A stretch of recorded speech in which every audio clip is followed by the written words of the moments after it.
இலவசமாய் அவருடைய கிருபையினாலே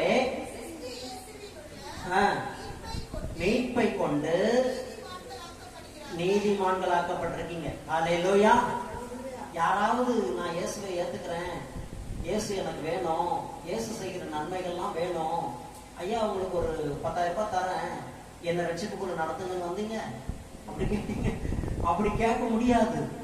எத்தனையோ உலகத்தில் இருக்கிற நம்ம கிட்ட இருக்கிற பணத்தை பார்க்கலும் பல கோடி பணம் கோடி கோடியா கொட்டி வச்சிருக்கிறவங்க வெளியில இருக்கிறான், அவன் துன்மார்க்கனா இருக்கிறான். பணத்தினாலே கொடுக்கப்பட்டதல்ல இந்த ரட்சிப்பு, பணத்தினாலே கொடுக்கப்பட்டதல்ல இந்த நீதிமான் என்கிற பதவி, பணத்தினால் கொடுக்கப்பட்டதல்ல பாவ மன்னிப்பு. இதை யாரும் பணத்தினால் வாங்க முடியாது. அதனால்தான் பவுல் சொல்றாரு, இலவசமாய் அவருடைய கிருபையினாலே இயேசு கிறிஸ்துவில் உள்ள மீட்பை கொண்டு நீதிமான்களாக்கப்பட்டோம். மூன்றாவது, உங்களை நீதிமானாய் மாற்றினது தேவ கிருபை. அல்லேலூயா.